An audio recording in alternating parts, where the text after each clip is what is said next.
안녕하십니까. 박인종에서 합니다. 오늘 71강은 창업자나 기존 사업자가 사업장 단위 과세를 할 것이냐, 아니면 주사업장 총괄 납부를 할 것이냐, 아니면 사업자 단위로 총괄 과세할 것이냐, 이거에 대한 비교를 한번 해보겠습니다.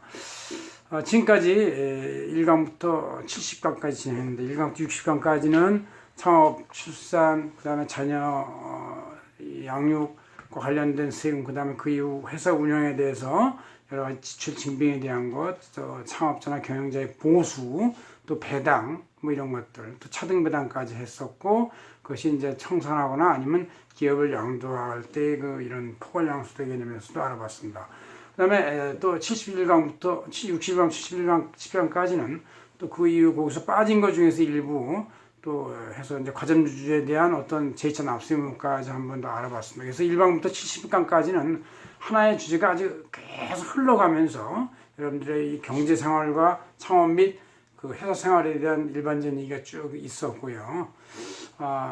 그래서 이제 71강부터는 좀 자유롭게 이제부터 빠진 거 위주로 하면 그때그때 매주 나오는 이슈 위주로 하겠습니다. 특히 요새는 온라인과 인터넷 시대, SNS 시대이기 때문에 언제 어디서나 일을 할 수가 있고, 그냥 주어입시간 근무라는 것 때문에 이제 회사 내에서 가로 세로로 앞뒤 보면서 줄 서가지고 서로 모여서 일하는 개념이 이제 힘들었어요. 아예 이 불을 끄는 회사도 있고, 그래서 이제 사업장이 이제 집이 될 수도 있고, 아니면 집 앞에 있는 워크스테이션이 될 수도 있고, 근처가 될 수도 있고, 또 그런 장소에서 많이 있습니다. 그래서 사무실 공유 개념의 장소도 많이 생기고, 또 시청에서나 구청에서 창업지원센터나 보육센터와 같이 그런 곳에서 일을 하는 사람도 있습니다. 그래서 서로 이 업종이 마주 오면서 서로 교류도 하고 새로운 아이디어도 창출하고 거래도 하게 되고 이런 개념이 되는 것이죠.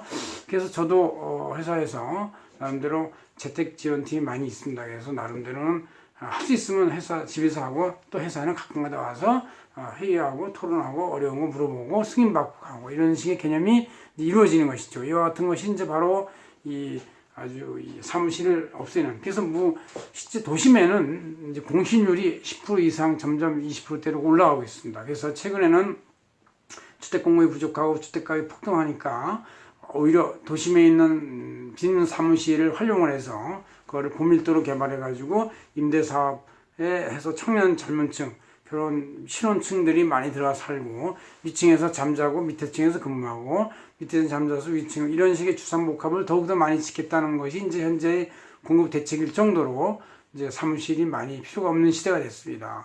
그래서 이제 이러한 그 부가세도 이런 제도에 맞춰가지고 벌써 10여 년 전부터 제도를 시행하고 있는데요. 이거에 대해서 제가 2018년 8월 20일자 안서시경 저널에 이렇게 주사업장 총괄 납부, 또 그다음에 사업자 단위 과세, 사업장 단위 과세를 한번 이렇게 요약해 놨습니다. 이걸 한번 시판을 통해서 보시면서 하시죠. 일단 시판을 먼저 보시고 제가 한번 줄 써놨으니까 중요한 거를 한번 찍으시고 한번 봅시다.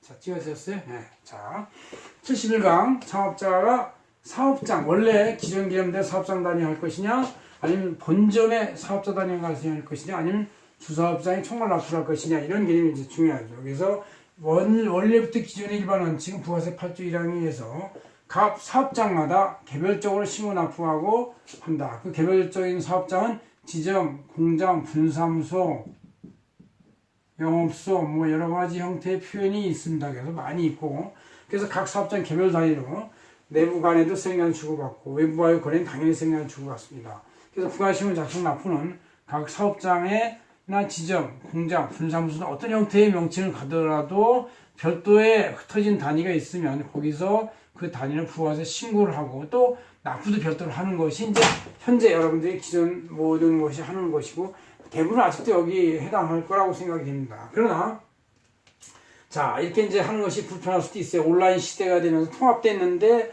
야, 주사업장에서 총괄 납품을 하자. 왜? 어디의 사업장마다 납부할 곳은 플러스 세금 납부, 어떤 데 또 환급이 많을 수도 있고 해서 부가세법 51조에 특별히 규정했습니다. 그래서 10개의 사업장이면 신고서는 각 사업장마다 작성해서 제출하지만 납부만은 어떤 사업장은 납부, 어떤 좀 환급 뭐 이런 것들이 많이 있으니까 이것을 네팅 시켜가지고 순차액만 해서 괜히 불편하게 환급받고 내부하는 것은 하지 말자, 그런 얘기죠. 그래서 이럴 때 이제 외부 거래에 대해서는 각 사업장이 무조건 수익량을 각각 주고받지만, 내부 거래에 대해서는 생각은 주고받지 않고 그냥 거래 명세서만 작성해서 보관하고 있으면 된다. 이렇게 돼 있고, 그 부가신고하우스 납부는 이제 그래서 주사업장 총괄 납부만 주사업장에서 하는 것이고, 신고서는 각 사업장마다 작성 제출 신고하는 것이다. 얘기죠. 납부만 플러스 마이너스 통합해가지고 지정 수령을 납부하는 것이다. 얘기죠.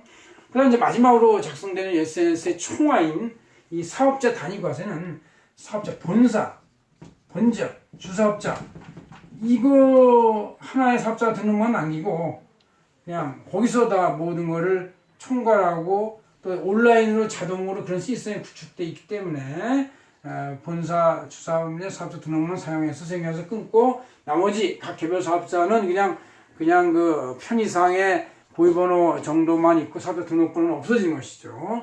그래서 생겨서 주고받기도 모든 단일 사업장 등록번호 하나로 이제 주사업장의 단일 하나로만 주고받기를 하는 것이고 나머지는 없어지는 것이죠. 또 내부 계열의 개념도 없어요. 왜냐하면 이 사업자 단위로 하나니까 내부 거래가 아니라 그냥 움직이는 거에 불과하는 것이 장수만 움직이는 거. 그래서 이럴 때는 부가세 신고서도 전국 통합을 해서 주사업장 번호로 통합 신고를 하고 납부도 하나로 한다는 얘기죠. 이럴 때 이제 우리가 필수 요건이 전사적 온라인 ERP 시스템, 엔타이어 리소스 프로그램 시스템을 구축해서 전자생산서가 온라인으로 하나로 발행이 돼야 되고 이렇게 되죠. 그럴 때도 이제 각 사업장은 뭔가 단위가 있긴 있으니까 종사업장이나 이런 각 사업장은 부가세에 대한 그 매출 명세서를 작성해서 제출할 필요가 있다 이런 얘기죠. 이렇게 현재와 같이 부가세 시스템도 현재와 같은 SNS와 온라인 시스템에 부응되게 잘 세팅되어 있다 그런 얘기죠. 그래서 여러분들이 자신의 회사의 형편에 맞게 우리 회사는 각 사업장 독립자산제니까 따로따로 하는 것이 더 어울린다 그러면 그렇게 하시고, 우리들은 통합 중앙관리 시스템이다 그러면 이제 이렇게 본사 중앙에서 모든 것을 총괄하고 수행계약서까지도 전자로 다 해서 합계하는 것이 더 좋을 수는 이렇게 하는 것이 좋다는 얘기죠. 그래서 점점 이쪽 일반 원칙 추세에서 주사업장 총괄 앞으로 거쳐서 안 되겠다. 본사 사업장 하나로 일괄 사업자 단위 하자라는 걸로 추세가 바뀌고 있다는 것이죠. 이렇게 돼서 여러분들이 이 중에 선택을 하면 되겠습니다. 고맙습니다. 박윤정 회사입니다.